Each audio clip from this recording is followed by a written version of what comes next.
अस्सलामु अलैकुम वरहमतुल्लाहि वबरकातुह। साथियों, आज मैं आप लोगों के सामने वक्फ़ एक्ट, उसकी तारीख़ और उसकी जानकारी क्यों ज़रूरी है, इसके बारे में मुख्तसर वक्त में आपके सामने कुछ बातें रखना चाहूँगा। जैसा कि हम देख रहे हैं, हमारे मुल्क में नफ़रत का माहौल रोज़ बरोज़ बढ़ता जा रहा है और हमारी जानकारी तारीख़ से दूर हटती जा रही है और कम से कमतर होती जा रही है। तो इसके लिए ज़रूरी हो गया है कि हमारी औक़ाफ़ की जायदादें और मिल्कियतें, उसकी हिफाजत के लिए हमारे संविधान ने, हमारे कॉन्स्टिट्यूशन ने जो हमें हक़ और अधिकार दिए हैं, उसके तहत उसकी हिफाजत के इक़दामात किए जाएं। सबसे पहले हमें यह जानना ज़रूरी है कि ये वक्फ़ एक्ट जो आज हम देख रहे हैं, ये वक्फ़ एक्ट 1995 का है, लेकिन इससे पहले क्या था। तो ज़्यादा दूर ना जाते हुए मुख्तसर से ये बताता चलूँ कि सबसे पहले 1913 में मुसलमान वक्फ़ एक्ट आया था।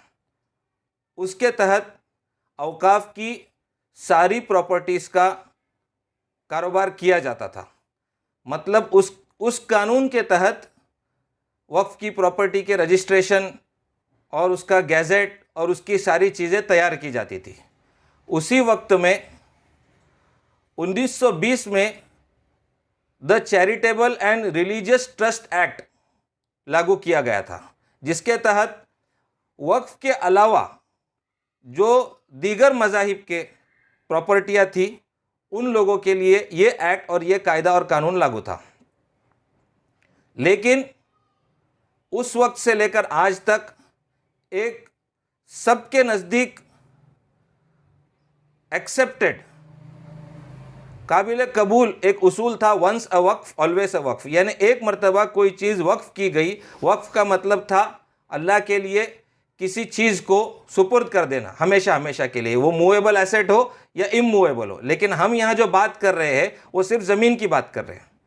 तो ये हमेशा के लिए वक्फ़ होता था, एक आदमी के नाम से या एक ट्रस्ट जिसके नाम पर वक्फ़ किया गया है, वहाँ से दूसरे के नाम पर नहीं ट्रांसफ़र किया जाता था। ये पहले से उसूल चला था। लेकिन उसके बाद 1947 में हमारा मुल्क आज़ाद हुआ और हमारा कॉन्स्टिट्यूशन बना।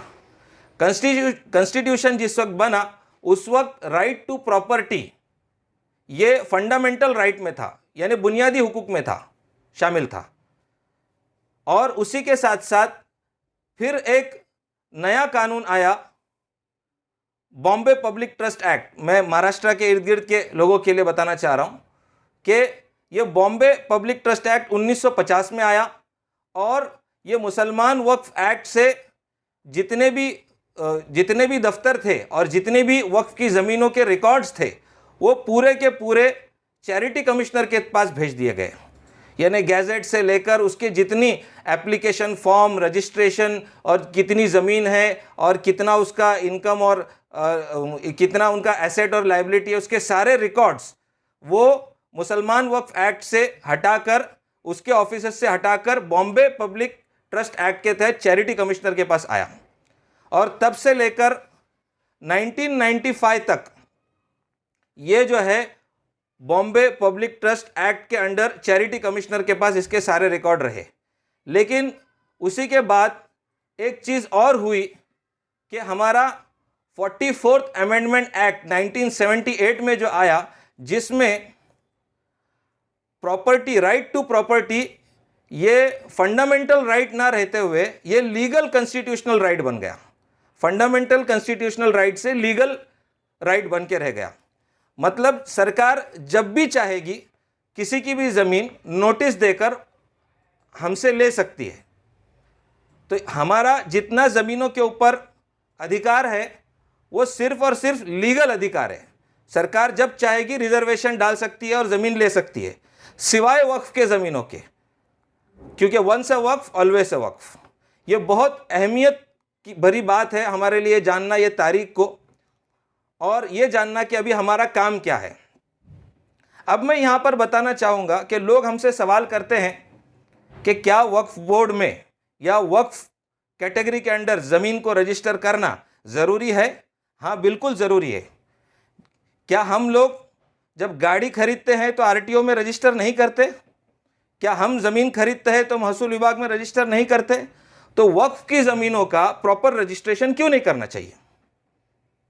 क्योंकि इससे हिफाजत होती है, इसलिए इसके अंदर रजिस्ट्रेशन करना चाहिए। अब मैं आप लोगों के सामने 3 अहम चीज़ों के बारे में बताऊंगा कि ये 3 अहम चीज़ें हर मुतवल्ली को, हर ट्रस्टी को, बल्कि हर मुसलमान को ये करना ज़रूरी है ताकि वक्फ की ज़मीन की हिफाजत की जा सके। मैं बहुत अहम GRA गवर्नमेंट ऑफ महाराष्ट्र का, इसकी तरफ आना चाहूँगा। यह है 13 अप्रैल 2016 में, ये आप लोगों को स्क्रीन पे दिख रहा है। ये जो GR आया है ये बहुत ही अहमियत का हामिल है।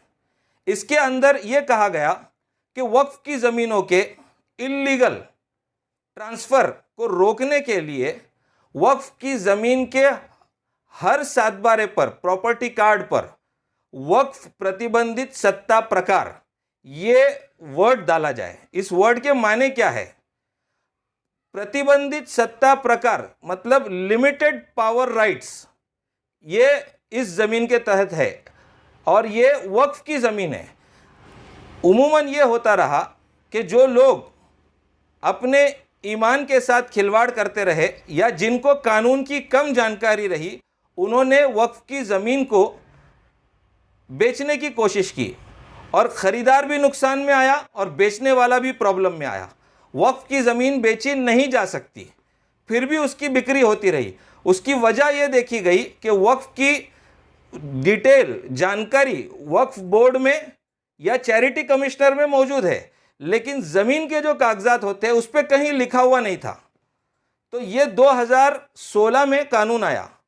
तो हर मुसलमान की जिम्मेदारी है कि सबसे पहली जिम्मेदारी तो यह है कि अगर कोई ज़मीन वक्फ की हुई है तो उसका वक्फ बोर्ड में रजिस्ट्रेशन कराए। वक्फ बोर्ड में रजिस्ट्रेशन कैसे करते हैं उसके ऊपर एक अलग वीडियो देंगे, या हमारा कोई कैंप रखिए, वहाँ पर आकर हम आपको इसकी ट्रेनिंग देंगे। तो पहली जिम्मेदारी वक्फ बोर्ड में रजिस्ट्रेशन की है। दूसरी जिम्मेदारी हमारी ये है कि हम जितनी भी ज़मीनें महसूल विभाग में जाकर जितनी भी ज़मीनें हैं या प्रॉपर्टी कार्ड उसके निकालें और उसके ऊपर वक्फ प्रतिबंधित सत्ता प्रकार का निशान लगाएं कि ये वक्फ प्रतिबंधित सत्ता प्रकार मतलब ये लिमिटेड राइट्स है इसके खरीदो फरोख्त के, मतलब ये बेची नहीं जा सकती किसी को कभी। और हमने जब RTI डाला 2 साल पहले तो पता चला कि ये वक्फ प्रतिबंधित सत्ता प्रकार 25% ज़मीनों पर भी नहीं लगाया गया है। इसके बाद एक और GR आया, ये GR की दोनों कॉपी हम लिंक में भी दे रहे हैं। ये GR 7 दिसंबर 2016 को आया था, जिसके अंदर गवर्नमेंट ने ये ऑर्डर दिया था कि वक्फ की ज़मीनों का सर्वे कराया जाए।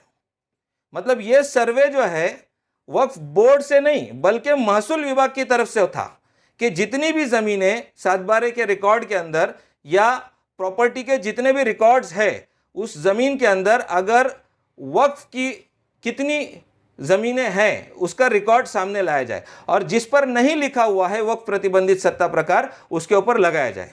तो हमारी सबसे बड़ी जिम्मेदारी ये बनती है कि इन 2 GR को सामने रखें और हमें अगर पता चलता है किसी ज़िले में या किसी शहर में किसी मोहल्ले में कोई ज़मीन है जो वक्फ की गई है और उसको देखभाल करने वाला कोई ना भी हो, तब भी हम एक मुसलमान की हैसियत से, एक भारतीय मुसलमान की हैसियत से हमारे कॉन्स्टिट्यूशनल राइट को यूज़ करते हुए हम ये एप्लीकेशन दे सकते हैं कि हम ये वो ज़मीन वक्फ की है तो उसके ऊपर वक्फ का शेड़ा लगाओ, उसके ऊपर मार्किंग होनी चाहिए कि वो ये वक्फ की ज़मीन है। 2 जगह मार्किंग ज़रूरी है, एक जगह वक्फ बोर्ड के अंदर रजिस्ट्रेशन और दूसरा जो महसूल विभाग है वहाँ पर, तलाठी ऑफिस कहिए, तहसील ऑफिस कहिए या कलेक्टर ऑफिस कहिए।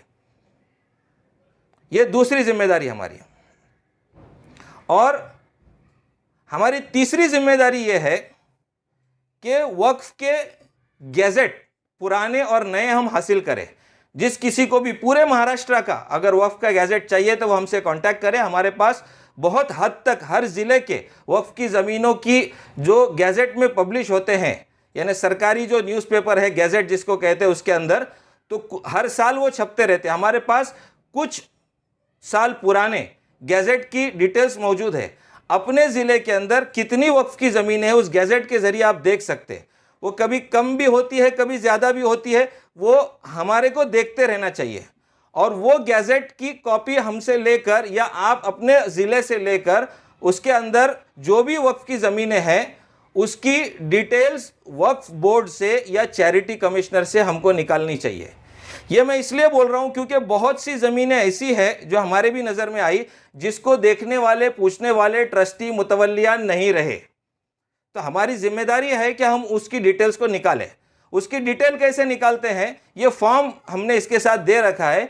ये फॉर्म एप्लीकेशन के तौर पर आप चैरिटी कमिश्नर में डाल सकते हैं, या ये दूसरा एक फॉर्म दे रहे हैं हम, ये आप एप्लीकेशन के तौर पर वक्फ बोर्ड में डाल सकते हैं। चूँकि जैसे हमने शुरू में बताया कि पहले मुसलमान वक्फ एक्ट, फिर वहाँ से सारा रजिस्टर ट्रांसफ़र करके भेजा गया चैरिटी कमिश्नर के पास, और फिर चैरिटी कमिश्नर के पास ये 40 साल तक रहे, और फिर वहाँ से ये आदेश दिया गया कि दोबारा वक्फ बोर्ड भेज दो। तो ये ट्रांसफ़र के दौरान बहुत से डॉक्यूमेंट्स आगे पीछे हो गए हैं, या एक जगह से दूसरी जगह प्रॉपरली पहुँचे नहीं है।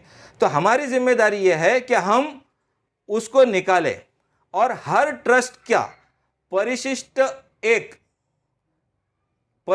एक ये ज़रूर निकाले, क्योंकि परिशिष्ट एक जो ट्रस्ट का डॉक्यूमेंट होता है, जो चैरिटी कमिश्नर में हो या वक्फ बोर्ड में हो, परिशिष्ट एक के ऊपर एसेट्स एंड लाइबिलिटीज़, यानी इस ट्रस्ट के कितने ज़मीनें, कितना पैसा, कितना मूवेबल एसेट है, या इसके ऊपर लाइबिलिटी कितनी है, उस पर लिखा हुआ होता है। मसलन एक मस्जिद है, कोई भी एक मस्जिद, उस मस्जिद की उस जगह के अलावा और भी ज़मीनें हो सकती है। वो ज़मीनें कौन कौन सी है, वो परिशिष्ट एक में मिलता है। और वो परिशिष्ट एक निकालना हर ट्रस्ट का, जो भी गैजेट के अंदर पड़ा हुआ है, जो भी लोग हसास, बेदार, जागरूक हैं, उनकी जिम्मेदारी है कि हमारी मस्जिद का परिशिष्ट अ या परिशिष्ट एक कहाँ पर है। परिशिष्ट मतलब अटैचमेंट, तो ये कहाँ पर है, और इसके ऊपर कौन कौन सी और दूसरी ज़मीनों का तज़किरा है, और जिन ज़मीनों का नाम और नंबर लिखा हुआ है, क्या उसके ऊपर वक्फ प्रतिबंधित सत्ता प्रकार एंट्री की गई है या नहीं की गई है, ये हमारे को देखना ज़रूरी है। तो ये खुलासे के तौर पर हमारे को आज ये पता चला कि वक्फ एक्ट जो 1995 का है, वो उसकी शुरुआत कहाँ से हुई थी, कैसे कैसे तब्दील होते हुए आया, और उस बीच में हमारा कितना नुकसान हुआ होगा या नुकसान हुआ है। जो इसके अंदर आरटीआई के तहत या जो सरकारी कामों में, कागजात के कामों में लगा हुआ है, वही जानता है कि कितने ज़मीनों का नुकसान हुआ है। और फिर उसके बाद में होता क्या है कि उसके ऊपर आरक्षण लग जाता है। अगर उसके ऊपर एंट्री नहीं की गई है तो सरकार उस पर आरक्षण लगाती है, फिर या फिर कोई आकर इल्लीगल कब्जा कर लेता है, या नगर पालिका उसके ऊपर कोई गार्डन या कोई और चीज़ बनाती है, और फिर हम चिल्लाने लगते हैं और फिर डिस्प्यूट्स खड़े होते हैं। तो अब तक जो हुआ वो मामला अलग रहे, लेकिन आगे ऐसी चीज़ें ना हो, इसके लिए हमारे को ये कदम उठाना बहुत ज़रूरी है। नंबर 1 वक्फ रजिस्ट्रेशन करना, नंबर 2 7/12 के ऊपर एंट्री करना वक्फ प्रतिबंधित सत्ता प्रकार की, और नंबर 3 परिशिष्ट अ या परिशिष्ट एक की कॉपी निकालकर पूरी लिस्ट हमारे पास, हर ज़िले की, हर तालुके की हमारे पास अवेलेबल रखना। ये 3 काम अगर हमने किया तो हम वक्फ के ऊपर होने वाले जितने भी इल्लीगल कब्जे हैं उसको एक हद तक हम रोक पाएंगे। बस इतनी बात कहकर मैं अपनी बात ख़त्म करना चाहता हूं कि इससे ज़्यादा अगर किसी को जानकारी की ज़रूरत हो तो इस वीडियो के साथ जो नीचे नंबर चल रहा है, या जो इस नीचे डिस्क्रिप्शन में दिया हुआ नंबर है, इस पर हमसे कांटेक्ट करें और हम आपको इसके बारे में मज़ीद जानकारी देंगे, या आप हमारा कैंप अरेंज करें और कुछ मुतवल्लियान, कुछ ट्रस्टियान और कुछ ज़िम्मेदार हजरात किसी जगह जमा हो, हम वहाँ पर आकर आपको तफसील से इसके कागजी कार्रवाइयों को समझाएंगे और इसको कैसे इम्प्लीमेंट करना है ये भी बताएंगे। शुक्रिया, जज़ाकल्लाह, अस्सलाम वालेकुम।